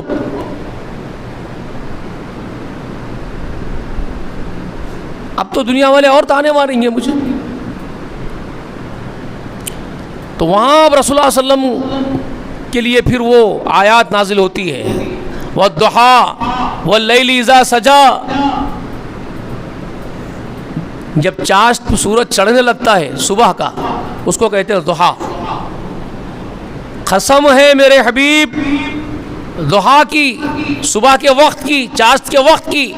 جب سورج چڑھنا شروع ہوتا ہے، اندھیاروں کو چھانٹتا ہے اجالا، اندھیروں کو ہٹا کے جب روشنی پھوٹنے لگتی ہے اور آہستہ آہستہ دن چڑھتا ہر چیز کو منور کر دیتا ہے، ویسے ہی اب تیرے زندگی کے اندھیارے ختم ہو رہے ہیں، تیرا رب تجھے روشنی میں لے آ رہا ہے. قسم ہے ضحیٰ کی، واللیل اذا سجا، اور رات کے اندھیروں کی جب وہ چھا جائے، ہر چیز کو ڈھانپ لے، تیرا رب تجھے اپنے آغوش میں لے لے گا. ما ودعک ربک، وہاں سنائے ربک وما قلی، تیرا رب تجھے چھوڑا بھی نہیں ہے، تجھ سے روٹھا بھی نہیں ہے. یہ مت سوچ کہ تیرا رب تجھے چھوڑ دیا ہے، تجھ سے روٹ گیا ہے. تبھی تفصیل بعد میں کبھی بتاؤں گا انشاءاللہ. لیکن کسی بات پر زور دینا ہے، قسم کھا رہے ہیں صبح کے وقت کی، رات کے اندھیرے کی. اللہ کے اصول بتا رہا ہوں آپ کو. کسی بات پر زور دینا ہوتا تو قسم کھاتے ہیں. فلا اقسم بمواقع النجوم وانه لقسم لو تعلمون عظیم انه لقرآن کریم. جب قرآن کی عزت، اس کے وقار کو بتانا تھا تو کیا کرے؟ قسم ہے ستاروں کے وقوع کی، قسم کھائے. تو قسم کھا کے اللہ تعالیٰ بات پر زور دے کے بات بیان کرتے ہیں، اللہ کی سنت ہے. تو مخلوقات میں سے کسی کی قسم کھاتے ہیں، اپنی ہی مخلوق میں سے. رات بھی اللہ کی مخلوق، ضحیٰ صبح کا وقت بھی اللہ کی مخلوق، واللیل والشمس والقمر سب اللہ کی مخلوق، قسم کھا رہے ہیں. ٹھیک ہے، مگر یاد رکھو اللہ کو ہی اختیار ہے یہ کسی بھی شے کی قسم کھانے کا. کیونکہ قسم کھانے کا مطلب کیا ہوتا ہے معلوم ہے؟ اس چیز کو گواہ بنانا. اللہ کے پاس وہ قدرت ہے، وہ جس سے چاہے گواہی دلوا دیتے ہیں. بول، اللہ کا حکم ہوتا ہے، اس کے اوپر وحی نازل ہوتی، اس کو بولنا پڑتا ہے، اور بولتی اللہ کی قدرت سے وہ چیز بولتی. اگر آپ قسم کھائیں گے، زمین کی قسم، آسمان کی قسم، تو آپ میں وہ قدرت ہے کیا زمین سے گواہی دلانے کی، آسمان سے گواہی دلانے کی؟ نہیں نا. اللہ کو ہے وہ قدرت، تو وہ قسم کھاتے ہیں، وہ گواہی دلاتے ہیں. آپ اگر قسم کھائیں گے کسی غیر اللہ کی تو آپ میں قدرت نہیں ہے غیر اللہ سے قسم کھا کے اس سے گواہی دلوانے کی. آپ اس کو گواہ بنائیں، یہ آپ کی اوقات بھی نہیں ہے، آپ کی قدرت میں نہیں ہے کہ کسی کو آپ گواہ بنائیں. اسی لیے نادانی کرتے بعض عورتیں، دیکھو میرا بچہ، میرے بچے کی قسم، ارے تیرے بچے کو تو زندہ کر کے گواہی دلاتی کیا دیوانی؟ تو یہ شرک ہے. من حلف لغیر اللہ فقد اشرکا، رسول اللہ کی صحیح حدیث ہے، اگر کوئی بھی آدمی غیر اللہ کی قسم کھایا تو اس نے شرک کیا. غیر اللہ کی قسم کھانا شرک ہے. تو ایک مومن بندے کو چاہیے وہ اللہ کی قسم اس لیے کھائے کہ اللہ پر توکل کرتے ہوئے کہ اللہ مجھے میری بات کو سچی ثابت کرے گا، وہ خود گواہی دے گا میں سچا ہوں، اس لیے اللہ کی قسم کھانا جائز ہے. ٹھیک ہے، باقی کسی کی قسم کھانا جائز نہیں ہے. تو یہ اللہ قسم کھاتے ہیں. اب یہ بتانا میں مقصد یہ ہے میرا کہ اللہ کسی بات پر زور دینا چاہتے ہیں تو قسم کھاتے ہیں کسی بھی مخلوق میں سے کسی کی. اب یہاں کچھ زور دینا ہے یہ واقعے میں، تو اب قسم کس کی کھا رہے ہیں یہ قسم پر غور کیجیے. اب مخلوق میں سے کسی کی قسم نہیں کھا رہے، یہاں پر بات حبیب کی آ گئی، محمد کی بات آ گئی، محمد کے وقار کی بات آ گئی، محمد کے فیصلے کی، محمد کی عزت کی بات آ گئی. تو اب قسم مخلوق میں سے کسی کی نہیں کھا رہے ہیں. اب نہیں بول رہے والشمس والضحى واللیل، کچھ نہیں. اب بول رہے فلا وربک، تیرے رب کی قسم ہے محمد. اب قسم تیرے رب کی، خود اپنے جلال کی، بات تیری عزت کی ہے. اب میرے محبوب کی عزت کی بات ہے. اب تیرے رب کی قسم ہے محمد. فلا وربک لا یؤمنون حتی یحکموک، تیرے رب کی قسم ہے مومن ہو ہی نہیں سکتے ان میں سے کوئی بھی، اس وقت تک مومن نہیں ہو سکتے ہیں جب تک کہ حاکم تجھے نہیں مان لیتے ہیں. حتی یحکموک فیما شجر بینہم، ان کے باہمی تمام معاملوں کے اندر، تمام اختلافات میں، تمام مسائل کے اندر جتنے مسئلے ان کے زندگیوں کے ہوں گے، اس میں جب تک ہے میرے حبیب محمد آپ کو حاکم تسلیم نہیں کریں گے، یہ مومن نہیں ہو سکتے ہیں. ان کو کہاں آنا ہے؟ محمد رسول اللہ کے پاس آنا ہے، فیصلہ آپ سے کروانا ہے، اور آپ ان کا فیصلہ کریں، اور آپ اگر ان کو معاف کریں ان کی غلطی کو اس وقت، اور وہ خود معافی مانگے. پہلے شرط کیا ہے؟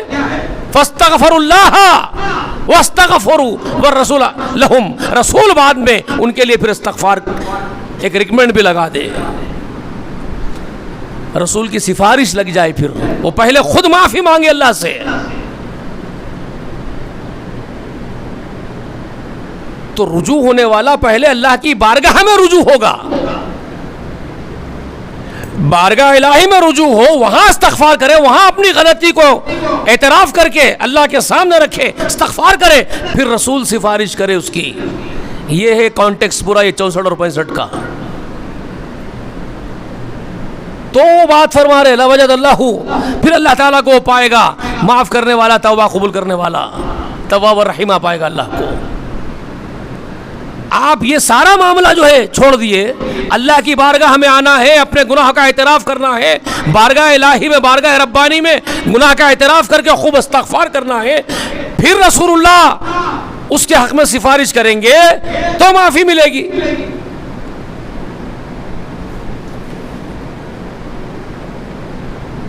بات سمجھ میں آ رہی ہے؟ یہ آیات پکڑ کر کے اپنے ولیوں کی خبر پر لے کے چشمہ کر دیا آپ.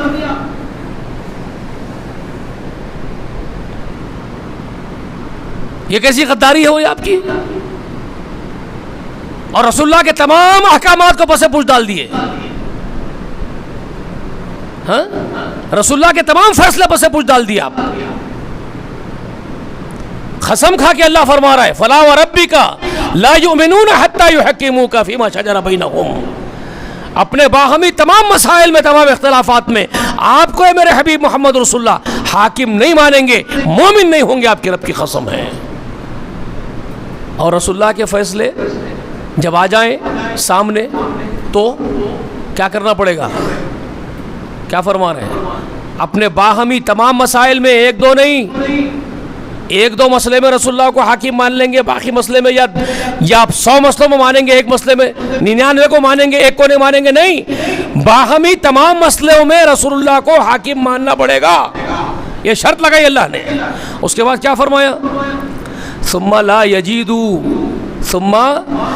یجدوا فی انفسہم حرجا مما قضیت ویسلموا تسلیما۔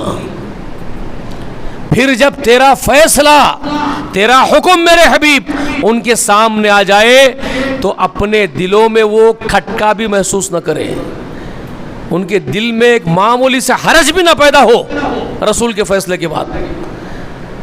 ارے ہمارے مسلک کے مطابق حدیث آ جاتی تو اچھا تھا، یہ ہم جو سوچ رہے ویسا فیصلہ ہو گیا تو اچھا تھا، ان کے حق میں کہیں کو آ گیا ہوں گا فیصلہ۔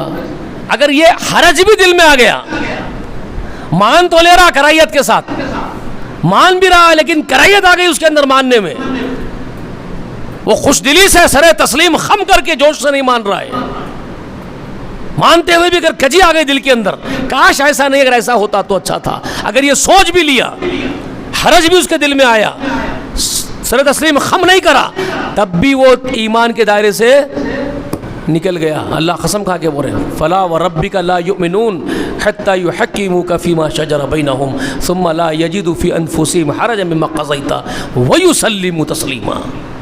بلکہ اس کا کام ہے سر تسلیم خم کرنا محمد رسول اللہ کے فیصلے پر۔ سمجھ میں آ رہی ہے بات؟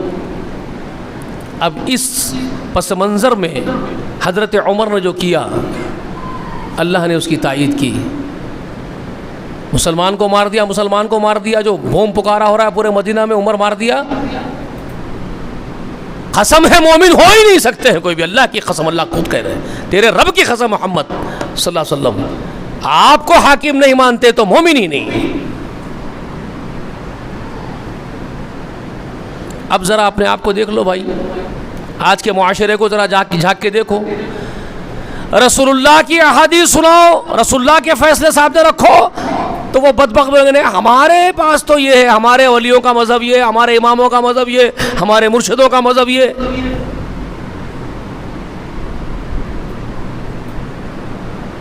اس آیت کو سامنے رکھے تو کہاں فٹ ہوتے ہیں ذرا دیکھ لو، یہ پورا پس منظر جو آپ کو سنایا ہوں میں، اس پر وہ کہاں فٹ ہوتے ذرا بتائیے۔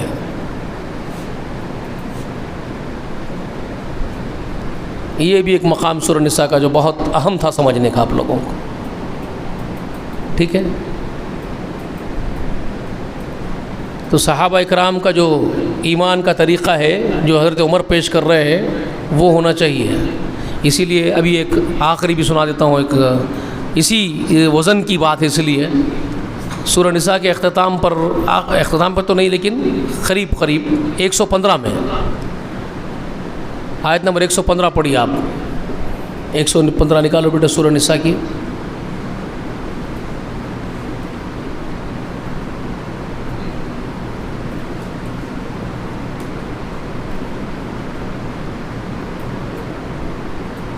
نکالے، کیا فرماتے ہیں پروردگار عالم؟ وَمَن يُشَاقِقِ الرَّسُولَ مِن بَعْدِ مَا تَبَيَّنَ لَهُ الْهُدَى وَيَتَّبِعْ غَيْرَ سَبِيلِ الْمُؤْمِنِينَ نُوَلِّهِ مَا تَوَلَّى وَنُصْلِهِ جَهَنَّمَ وَسَاءَتْ مَصِيرًا۔ 115ویں آیت کریمہ سورہ نساء کی، کیا فرما رہے ہیں؟ جو رسول کی مخالفت کرے بعد اس کے کہ ہم نے ہدایتیں واضح کر دی ہیں محمد رسول اللہ کے ذریعے سے، بذریعہ محمد کے، بذریعہ قرآن کے ہدایتیں واضح کر دی گئی ہیں، اب یہ ہدایتوں کے واضح ہو جانے کے بعد محمد رسول اللہ کی مخالفت کرنے والے اور المومنین کے منہج کو، ان کے راستے کو چھوڑ کے چلنے والے، وَيَتَّبِعْ غَيْرَ سَبِيلِ الْمُؤْمِنِينَ، سبیل المؤمنین کس کا راستہ؟ المؤمنین کون ہے اس وقت جو رسول اللہ کو پیش کر رہے ہیں اللہ تعالیٰ، تو اس وقت جو جماعت ہے المؤمنین کی جس کے راستے پر چلنے کی دعوت دی جا رہی ہے وہ کون لوگ ہیں؟ صحابہ اکرام رسول اللہ کے، جو حضرت عمر پیش کر رہے ہیں اپنا ایمان، جو ابو بکر پیش کر رہے ہیں، جو عثمان و علی پیش کر رہے ہیں، جو زبیر پیش کر رہے ہیں، جو عبد الرحمن بن عوف پیش کر رہے ہیں، جو تمام صحابہ پیش کر رہے ہیں اپنا ایمان. جی جی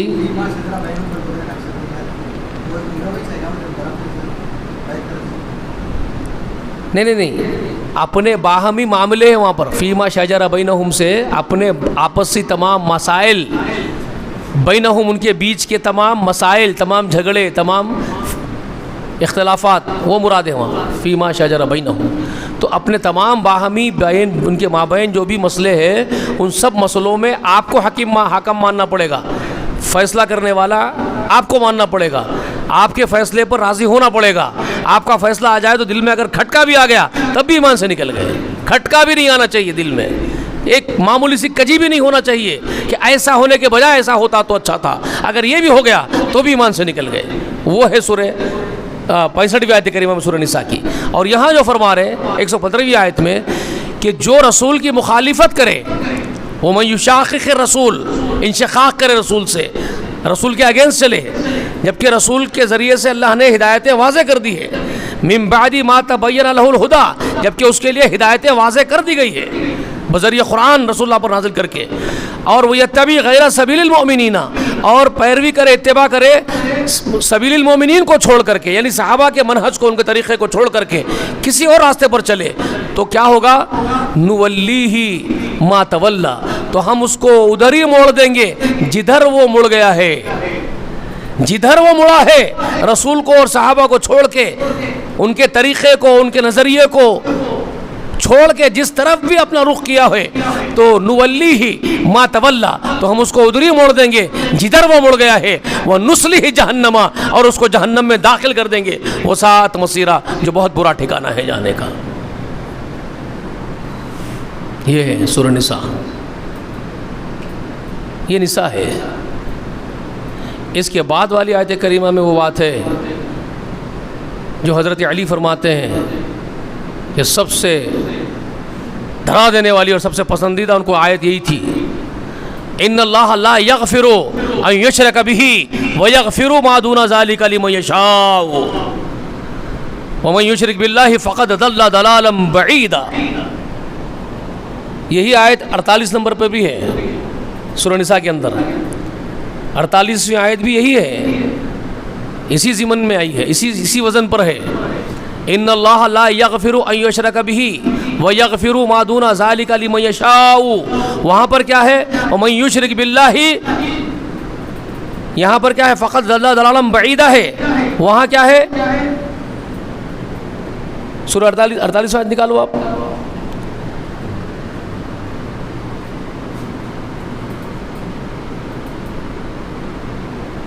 اڑتالیس میں دیکھو نساء کی، فقط افطرا اسما عظیمہ ہے وہاں پر. یہاں پر کیا ہے؟ فقط ضل ضلالا بعیدا. یہاں پر اللہ فرما رہے ہیں کہ یہ دونوں کا مطلب یہ کہ وہاں پر وہی آیت یہاں پر بھی ہے. کیا فرما رہے ہیں؟ یقیناً اللہ تبارک و تعالی ہرگز معاف نہیں کرے گا اس کے ساتھ شرک کیے جانے کو. اس کے ساتھ اگر شرک کیا جائے ہرگز معاف نہیں کرے گا اللہ تعالی. ہاں اللہ معاف کرے گا شرک کے سوا، جس گناہ کے لیے وہ چاہے گا معاف کرے گا، اس کی مرضی ہے. لیکن اس کے ساتھ شریک کر دے کسی کو تو پھر اس کو معاف نہیں کیا جائے گا. مغفرت کس سے مانگنے کا حکم آیا 64ویں آیت کریمہ میں؟ فاستغفر اللہ، اللہ سے مغفرت مانگے اور رسول سفارش کرے. رسول سے مغفرت مانگے نہیں، رسول سے مغفرت طلب کرے نہیں، اللہ سے مغفرت طلب کرے اور رسول اس کی سفارش کرے تو اللہ کو معاف کرنے والا تواب الرحیم پائیں گے. تو یہاں پر بھی اللہ کے رسول کی وزن کی بات کرنے کے بعد کہ رسول کی اطاعت پر زور دینے کے بعد، من یشاقق الرسول، جو رسول کی مخالفت کرنے والے ہوں، صحابہ کے منہج کو چھوڑ کے چلنے والے ہوں، تو وہ کیا ہے؟ ہم ادھر ہی موڑ دیں گے جدھر وہ مڑ گئے ہیں، جہنم میں ٹھوس دیں گے جو بری جگہ ہے. وہ بیان کرنے کے بعد بول رہے ہیں ان اللہ لا یغفر ان یشرک بہ. یہ بات بھی یاد رکھ لو کہ اللہ معاف نہیں کرتا اس کے ساتھ شرک کیے جانے کو. کسی کو بھی شریک بنانے کی اجازت نہیں ہے اس کا، سمجھ رہے ہیں؟ ہاں شرک کے ما سوا جس گناہ کے لیے وہ چاہے معاف کرے اس کی مرضی، لیکن شرک کیے جانے کو معاف نہیں کرے گا۔ سفارش کے ضمن میں یہ آیت بہت اہمیت رکھتی ہے، یہی آیت سفارش کے ضمن میں رسول اللہ بخاری شریف میں جو حدیث ہے سفارش کی، جہنم میں جائیں گے نکالیں گے اللہ کے حکم سے، اللہ ان کو تعداد مقرر کر دے گا، جاؤ اتنوں کو نکال لو، اتنوں کو نکال لیں گے، اتنوں کو نکال لو، اتنوں کو نکال لیں گے۔ 3 مرتبہ کا فرماتے ہیں، آؤں گا سجدے میں گر جاؤں گا میں، پھر اللہ کہے گا سر اٹھا محمد، مانگ دیا جائے گا، پھر میں اللہ کی تعریف کروں گا، پھر میرے لیے تعداد مقرر کرے گا، جاؤ جہنم میں سے اتنوں کو نکالو، میں جہنم میں سے اتنوں کو نکالوں گا۔ آخر میں رسول اللہ کیا فرماتے ہیں؟ پھر میں آ کر کے کہوں گا اے اللہ اب جہنم میں وہی لوگ ہیں بچے ہوئے جن کو قرآن نے روک لیا ہے، میں بھی ان کو نہیں نکال سکتا، میں بھی ان کو نہیں نکال سکتا۔ تو رسول اللہ بھی ان کو نہیں نکال سکتے جن پر روک قرآن نے لگا دی ہے۔ تو کن پر قرآن نے روک لگاتی ہے؟ وہ یہاں آ گئی بات رسول کی اطاعت پر زور دینے کے بعد، وَمَن یُشَاقِقِ الرَّسُولَ کی آیت کے بعد یہ بیان کر رہے ہیں مشرک معاف نہیں کیا جائے گا، رسول کی سفارش بھی کام نہیں دے گی۔ وہی بات بخاری میں رسول اللہ خود بیان کر رہے ہیں کہ میں آ کر کے تیسری مرتبہ کہہ دوں گا کہ اے اللہ آپ جہنم میں وہی بچ گئے جن کو قرآن نے روک لیا ہے جہنم میں۔ اور قرآن کن کو روک رہا ہے؟ ان اللہ لا یغفر ان یشرک بہ ویغفر ما دون ذلک لمن یشاء۔ اللہ شرک کرنے والوں کو کبھی نہیں معاف کرے گا، اس کے سوا جس کو چاہے گا معاف کرے گا۔ ومن یشرک باللہ فقد افترى اسما عظیما، یا یہاں پر فرمایا ومن یشرک باللہ فقد ضل ضلالا بعیدا۔ 48 میں کہا فقد افترى اسما عظیما، اور 116 میں کہا فقد ضل ضلالا بعیدا۔ شرک کرنے والا اللہ پر جھوٹا بہتان لگایا ہے۔ 48ویں آیت کریمہ میں فقد افترا، اس نے افترا باندھا ہے اللہ پر، شرک کرنے والے نے اللہ پر افترا، جھوٹا الزام، جھوٹا بہتان مان دیا ہے کہ اللہ نے کسی کو اپنا بنا لیا ہے۔ جھوٹ بات ہے اللہ کے اوپر، افترا بازی کی اس نے اللہ پر، عظیم افترا بازی کی، بہتان ہے۔ اور یہاں کہا فقد ضل ضلالا بعیدا، دور گمراہی میں چلے گیا ہے، وہ بہت بڑا گمراہ ہو گیا اور بہت دور کا گمراہ ہو گیا۔ آئی بات سمجھ میں؟ یہ نساء ہے، بہت ہے اس کے اندر اور بہت ہے۔ انشاءاللہ کل بھی تھوڑا نساء کا حصہ رکھ دوں میں، آگے کا اہم پوائنٹس ہے اس کے اندر۔ پھر انعام کی طرف چلتے ہیں انشاءاللہ۔ اللہ سے دعا کر کے اٹھیں کہ اللہ کہنے سے سننے سے زیادہ عمل کرنے کی توفیق دے۔ اللہ ہم کو ایمان پر رکھے زندہ، اسلام پر رکھے، اور ایمان کے ساتھ اس دنیا سے ہم کو اٹھائے، ہمارا خاتمہ بالخیر ہو۔ اللہ ہم کو قرآن مقدس سمجھنے، اس پر عمل کرنے کی توفیق دے، ہمارے آقا سے بے پناہ والہانہ محبت کرنے اور محبت کا حق ادا کرنے کی توفیق دے۔ اللہ ہم کو آپ کے سچے وفادار امتی بنائے، آپ کے سچے متبع سنت بنائے۔ اللہ ہم کو جب تک رکھے آقا کی محبت کے ساتھ ہی زندہ رکھ، اور محبت کے ساتھ ہی اس دنیا سے ہم کو اٹھا، اور آخرت میں ہمارے آقا کا ساتھ ہم کو نصیب فرما۔ آمین۔ وآخر دعوانا ان الحمد للہ رب العالمین۔ السلام علیکم ورحمۃ اللہ وبرکاتہ۔